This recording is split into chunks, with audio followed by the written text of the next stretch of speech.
जय Shri Krishna. Radhe Radhe, Hare Krishna. Hello friends, welcome back to my channel. Friends, भगवान श्री कृष्ण जी ने गीता में कहा है कि जिन घरों में इन 3 लोगों की चलती है वह घर शीघ्र ही बर्बाद हो जाते हैं।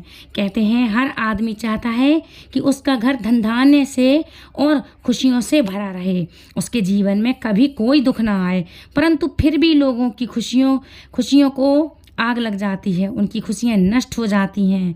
अच्छे खासे संपन्न घर में भी उनके मतलब कलह ऐसी हो जाती है, उनके उधड़ जाते हैं, घर उजड़ जाया करते हैं। फ्रेंड्स, गरीबी का पहाड़ टूट पड़ता है उन पर, और हमारे न चाहते हुए भी ऐसा क्यों हो जाता है। तो दोस्तों, आपको बता दें कि हमारे जीवन में कुछ ऐसी घटना आने वाली होती हैं, ऐसी घटनाओं का आगमन होता है जिनके कारण ये स्वयं हो जाता है, और यह सब परिवार में सिर्फ और सिर्फ एक व्यक्ति के कारण होता है। तो दोस्तों, इस संबंध में मैं आपको छोटी सी कहानी सुनाती हूँ कि क्यों ऐसा होता है, आखिर कारण क्या है, और किन ऐसे लोगों के कारण जिनकी चलती है जिनसे घर बर्बाद हो जाते हैं। तो ये कहानी है छोटे से किसी गांव की। तो किसी गांव में एक मनसा राम नाम का व्यक्ति रहता था। उसके घर में मतलब 4 बेटे थे, और 4 बेटों का विवाह हो चुका था। चारों बेटों की जो बहू थी उनमें से सबसे छोटी बहू पढ़ी लिखी और बहुत ही बुद्धिमान थी। पहले तो मनसाराम के घर की हालत कुछ ज़्यादा ठीक नहीं थी, लेकिन जब से छोटी बहू घर में आई वो दिन दूनी रात चौगनी मतलब तरक्की करने लगी वो लोग। तो इनका व्यापार जो दिन दुगनी रात चौगनी व्यापार इनका चलता गया और खूब तरक्की करने लगा। उसके घर में की स्थिति सुधर गई और घर धन की वृद्धि से सुधर गया। घर में धन धान्य भरता गया और घर में धन की वृद्धि होती चली गई। छोटी बहू सचमुच लक्ष्मी के समान थी, और कहते हैं कि जिस व्यक्ति के पास बुद्धि है वही उसकी सबसे बड़ी दौलत है। वह अपनी बुद्धि और विवेक से धनवान भी बन सकता है, और अपनी बुद्धि के बल पर कंगाल भी बन सकता है यदि बुद्धि ना हो, है ना। ऐसा होता है ना कि कहते हैं ना, विनाश काले विपरीत बुद्धि, है ना।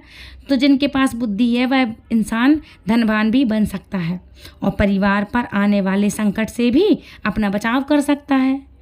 पढ़ी लिखी समझदार बहू के आने से ना तो उसके घर में कभी लड़ाई झगड़ा होता था, ना ही कोई परेशानी थी। दिन रात मनसाराम की तरक्की होने लगी, घर में खुशी का माहौल बना रहा। गांव के लोग, आसपास पड़ोसी उनकी तरक्की को देखकर दिन रात जलने लगे। आपस में बातचीत करते हुए कहते वो लोग कि कल तक तो मनसाराम बड़ा ही कमज़ोर था, लेकिन पिछले कुछ दिनों से ही वह बढ़ता ही जा रहा है, उसका व्यापार भी बढ़ता जा रहा है, दिन दूनी रात चौगनी तरक्की कर रहा है। उसकी तरक्की का राज क्या है? कहीं से ये कोई गड़ा धन तो नहीं मिल गया इसको कोई। और दोस्तों, यह दुनिया की फितरत है कि आदमी किसी की अच्छी खाती पीती ज़िंदगी जिसको चल रही हो, वो इंसान ऐसे लोगों को देख नहीं पाता, है ना। यदि आपके साथ भी ऐसा हो तो प्लीज़ मुझे कमेंट करके यस ज़रूर लिखिएगा। क्या आपके साथ ऐसा कुछ हुआ है कभी, है ना। और फ्रेंड्स, यदि आपके साथ या आस पड़ोस में आपके साथ कभी हुआ है, या आपके लिए भी कोई देख के जलता है, तो प्लीज़ मुझे कमेंट बॉक्स में ज़रूर बताइएगा, ठीक है। तो लोग अपने उत्थान में इतना दिमाग इस्तेमाल नहीं करते जितना पड़ोसी को गिराने में लगाए रहते हैं। कभी ये नीचे गिरे और कभी ये बर्बाद हो जाए, जलते हैं लोग। जाने क्यों लोग किसी को अपने से अच्छा खाता पीता हंसते खेलते नहीं देख सकते, मतलब देखा और जल गए। लोग अपने दुख से इतने दुखी नहीं होते जितना कि दूसरों के सुख से उन्हें दुख होता है। लोगों के स्वभाव ही ऐसे हो गए हैं जो एक दूसरे की टांग खींचने में लगे रहते हैं। कुछ लोग एक दूसरे को नीचे गिराने में लगे रहते हैं। एक बार एक मछुआरे ने बहुत सारे केकड़े पकड़कर अपनी पेटी में रख लिए, और वह तो केकड़े पकाने में मस्त हो गया, है ना। इधर केकड़े उस पेटी से निकलने का प्रयास करने लगे। जो भी केकड़ा पेटी के ऊपर चढ़ने का प्रयास करता, पेटी में पड़े बाकी केकड़े उसकी टांग पकड़कर खींच लेते, उसको नीचे गिरा देते। सब एक दूसरे की टांग खींचने में लगे रहते और एक दूसरे को नीचे गिराने में लगे रहते। इसलिए पेटी से निकलकर कोई भी केकड़ा बाहर न जा सका और सारे केकड़े को अपनी जान गंवानी पड़ी। यही हुआ मनसाराम के साथ। मनसाराम के पड़ोसियों को उसकी खुशियाँ हजम नहीं हो रही थीं। उन्हें इसी बात की हाय खाई जा रही थी कि पड़ोसी मनसाराम इतना फलता फूलता कैसे जा रहा है। यही सोचकर पड़ोसियों ने मनसाराम के कुल पुरोहित को भड़का दिया कि जब से मनसाराम के घर में छोटी बहू आई है तब से उसके धन की दिन रात वृद्धि होती जा रही है। उसके घर में ना कोई बीमार पड़ता है, ना किसी से लड़ाई झगड़ा होता है। यदि उसके घर में कोई बीमार पड़ता, लड़ाई झगड़ा होता तो वह झाड़ फूँक के लिए गृह शांति के लिए आपको ज़रूर बुलवाते, तो आपको भी कुछ दक्षिणा मिल जाती। पर उसके खुशहाल रहने से उसके सारे मंगल कार्य, पूजा पाठ बिना धन खर्च किए ही हो जाते हैं। पड़ोसियों की बात कुल पुरोहित को अच्छी तरह समझ में आ गई कि मनसाराम इसलिए उन्हें नहीं बुलाते हैं कि कुल पुरोहित ने सोचा कि ऐसा कोई काम करना चाहिए जिससे उसके परिवार की शांति भंग हो जाए और यह पूजा पाठ के लिए मुझे अपने घर पर बुलाए। ऐसा निश्चय करके वह एक ज्योतिषी के पास पहुँचे और बोले कि आपको कोई ऐसा उपाय बतलाइए आप मुझे जिससे मनसाराम के घर में अशांति फैल जाए। ज्योतिषी ने ध्यान लगाकर देखा तो पता लगा कि मनसाराम के घर में अशांति तो आ ही नहीं सकती। उसकी एक बहू साक्षात लक्ष्मी स्वरूपा है। जब तक वह लक्ष्मी उस घर में रहेगी तब तक तुम उसका कुछ भी नहीं कर सकते। पुरोहित कहने लगे, तब तो मुझे रोजी रोटी का संकट खड़ा हो जाएगा मेरे लिए, क्योंकि कहते हैं कि चोर अपनी जीविका चलाता है, सावधानी व्यक्ति से वेद अपनी जीविका चलाता है, रोगी से मतवाली स्त्रियां अपनी जीविका चलाती हैं, है ना, और कामी पुरुष से राजा अपनी जीविका चलाता है, झगड़ने वालों से और विद्वान अपनी जीविका चलाते हैं, है ना। मूर्ख व्यक्तियों से इसी तरह पुरोहित जो हैं, बड़े बड़े पुरोहित हैं जो, वो अपनी जीविका चलाते हैं, मतलब एक दूसरे से सब अपनी अपनी जीविका चलाते हैं, है ना। तो यजमान से पुरोहित की बात सुनकर ज्योतिषी कहने लगा, यदि ऐसी बात है तो एक काम करो, अगर तुम मनसाराम के खेत में से एक बांस मंगवा लो तो उसके घर में अशांति फैल जाएगी। यह सुनकर पुरोहित तुरंत मनसाराम के घर जा पहुंचा। पुरोहित ने अपनी ज़रूरत कहकर मनसाराम से एक हरा भरा बांस मांग लिया। मनसाराम पुरोहित की बात को भला कहाँ टाल सकता था। वह गया और अपने खेत से एक बांस उखाड़ लाया। यह बात मनसाराम की छोटी बहू को पता चली कि पुरोहित हमारे घर से हरा बांस लिए जा रहा है, तो उसने उस बांस के कुछ हरे पत्ते अपने घर में बंदी काली गाय को खिला दिए। पुरोहित बांस लेकर चला गया। अगर फिर भी मनसाराम के घर में अशांति नहीं फैली, मतलब धीरे धीरे अशांति नहीं फैली। धीरे धीरे एक माह बीत गया। उधर पुरोहित का इंतजार में बैठे कि उसके घर में अशांति, लड़ाई झगड़ा, रोग शोक कब तक फैलेगा। ये फैल ही नहीं रहा। तब यह हमें अपने घर बुलाकर गृह शांति की पूजा करवाएगा। लेकिन एक माह बीतने पर भी कुछ नहीं घटित हुआ। तो पुरोहित फिर उसी ज्योतिषी के पास पहुंचा और बोला, भगवान, आपके कहने पर मैं मनसाराम के घर से हरा भरा बांस भी ले आया, फिर भी उसे कुछ नहीं हुआ। तब वो ज्योतिषी बताता है, महोदय, इससे मेरा क्या दोष है इसमें? मैं तो तुम्हें पहले ही बता चुका हूँ। उसके घर में उसकी छोटी बहू साक्षात लक्ष्मी है। जब तुम बांस मंगाने गए थे तो उसने बांस के कुछ पत्ते अपनी काली गाय को खिला दिए थे, इसलिए उसका कुछ नहीं हुआ। बहू बहुत बुद्धिमान है। जब तुम बांस मंगाने गए थे तो वह समझ गई थी कि उसने गाय को पत्ते खिलाकर तंत्र काट दिया, कि कुछ तो गड़बड़ है, वो समझ गई थी, इसलिए गाय को खिलाए पत्ते और वो तंत्र कट गया। अब तो तुम एक काम करो, मनसाराम से वह गाय मांग लो जिसको उसने पत्ते खिलाए हैं। ज्योतिषी के समझाने पर पुरोहित फिर से मनसाराम के घर पहुंच गए और बातें बताते हुए बोले, मांसाहार मंसाहार, मेरी बहू ने एक बेटे को जन्म दिया है और हम लोग इतनी हैसियत नहीं है हमारी कि हम उन्हें गाय का दूध पिला सकें। अगर आप मेहरबानी करके अपनी काली गाय को कुछ दिनों के लिए हमें दे दो तो आपकी बड़ी कृपा होगी। मनसाराम पुरोहित को खाली हाथ नहीं लौटाना चाहते थे, इसलिए वह अपनी छोटी बहू के पास गए और पुरोहित को गाय देने की बात बताई। बहू ने कहा, पिताजी यदि ऐसी बात है तो गाय पुरोहित को दे दो, लेकिन उससे पहले हमें एक काम कर लेने दो। मित्रों, इतना कहकर मनसाराम की छोटी बहू ने अपनी चादर के कुछ धागे गाय के आंसुओं से भिगोकर रख लिए और गाय पुरोहित को दे दी गई।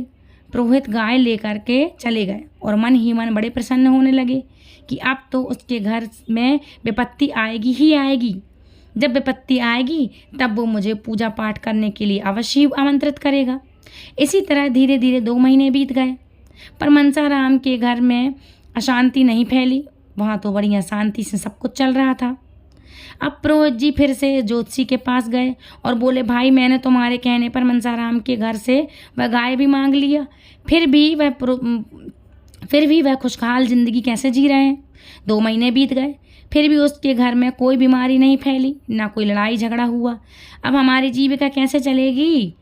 तो ज्योतिषी जी ने ध्यान करके देखा तो वह समझ गए कि उसकी छोटी बहू ने गाय को देने से पहले उस गाय के आंसुओं से अपनी चादर को भिगो लिया, इसलिए खुशहाली उसके पास ही रह गई। अब तुम वह चादर किसी तरह से मांग लो, तभी उसके घर में विपत्ति आएगी। ज्योतिषी महाराज की बात सुनकर पुरोहित जी फिर मनसाराम के घर पहुँचे और मनसाराम से निवेदन किया कि वह अपनी छोटी बहू की चादर मुझे दे दे।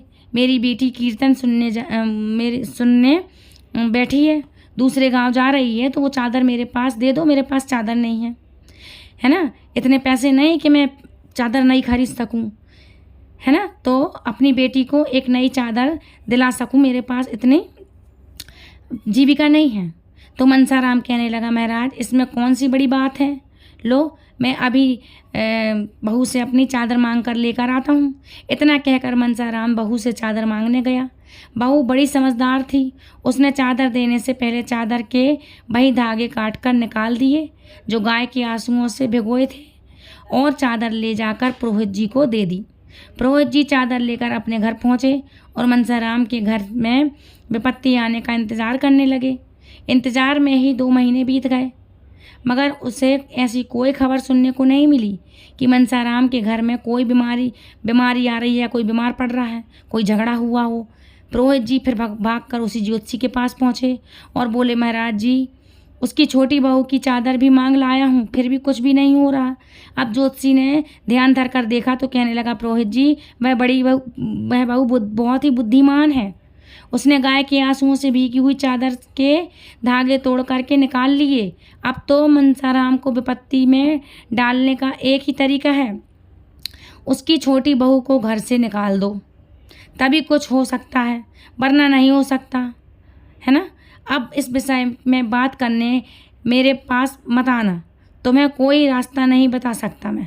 ज्योतिषी जी की बात सुनने के बाद पुरोहित मनसाराम के घर गए और सोचने लगे कि मनसाराम की बहू को घर से कैसे निकालूं। मनसाराम के घर के सारे लोग उस छोटी बहू से बहुत प्यार करते हैं, वे खुद तो बिना किसी बात के उसको घर से निकाल ही नहीं सकते। तब पुरोहित के मन में एक युक्ति आई।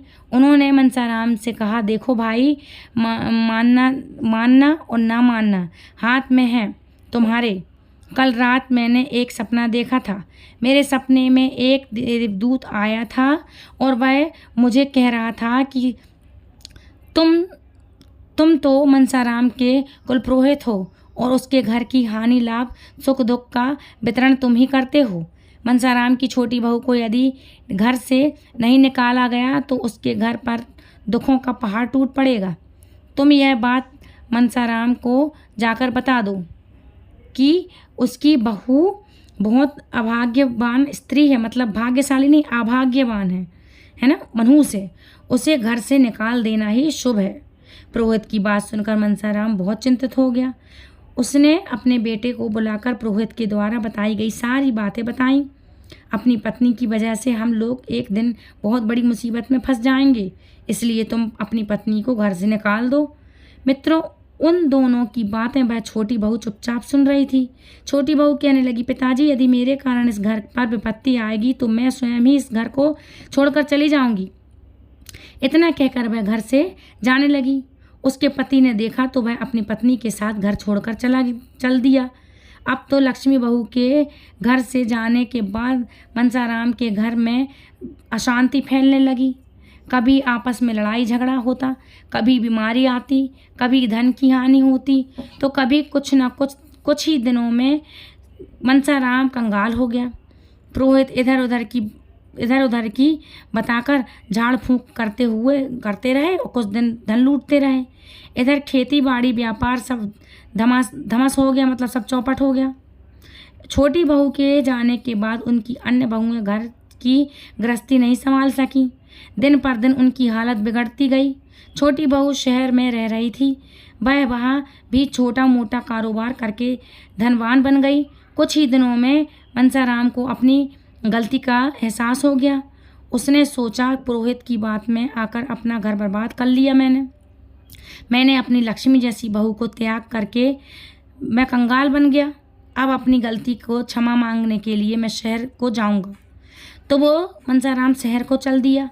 वहाँ जाकर उसने अपने किए की क्षमा मांगी। बहू कहने लगी, पिताजी, जब इंसान ढंग से बढ़ने लगता है तो उससे लाभ उठाने वाले, बर्बाद करने वाले, बहुत से उससे जलने वाले सलाहकार बहुत मिल जाते हैं और बिन मांगे ही सलाह देने लगते हैं। यदि मनुष्य बिन मांगे मिलने वाली सलाह में फंस गया तो उसका विनाश होने लगता है।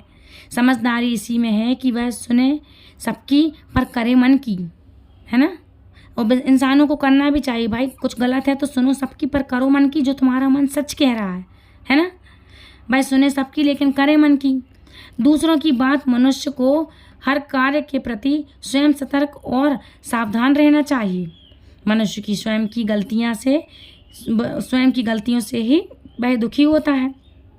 यदि वह अपने धन की सुरक्षा नहीं करेगा, लापरवाही बरते या तो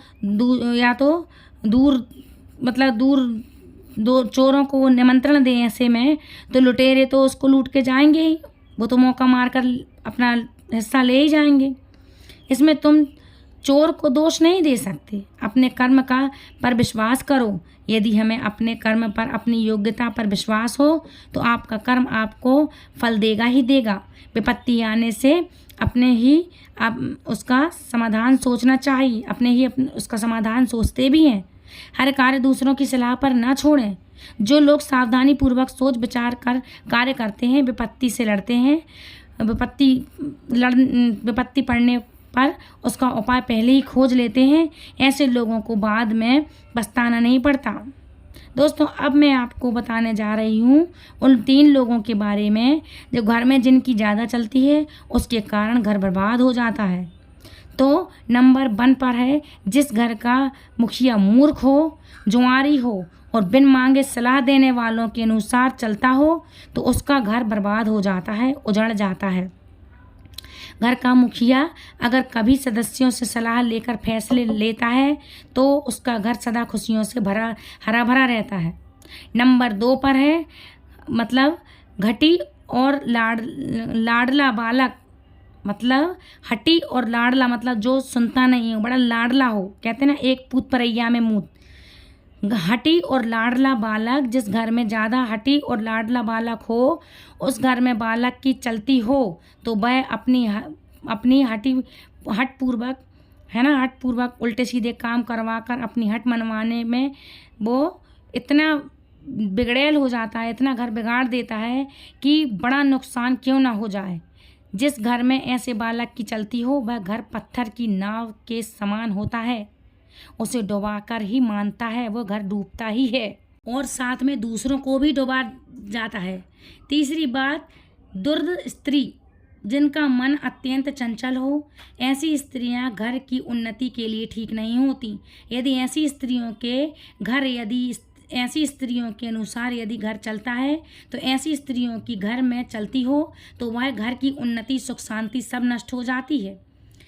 फ्रेंड्स, यदि किसी स्त्री के ही चलती हो और वो स्त्री ठीक नहीं है, अपने अभिमान वश में गलत चीज़ों को भी यदि बढ़ावा दे तो वो घर डूबता ही है। तो फ्रेंड्स, ये थी आज की कथा। यदि प्लीज़ आपके साथ ऐसा हुआ हो या आपके फैमिली फ्रेंड्स, रिश्तेदार, भाई बहन जो भी ऐसी गलत 3 चीज़ों में फंसे हो तो प्लीज़ मुझे कमेंट करके ज़रूर बताइएगा। और आज की कहानी आपको कैसी लगी तो प्लीज़ मुझे कमेंट ज़रूर करिएगा। कमेंट बॉक्स में यस ज़रूर लिखिएगा। मिलते हैं ऐसे इंटरेस्टिंग जानकारी के साथ नेक्स्ट वीडियो में। तब तक के लिए friends, Radhe Radhe, Hare Krishna, bye bye.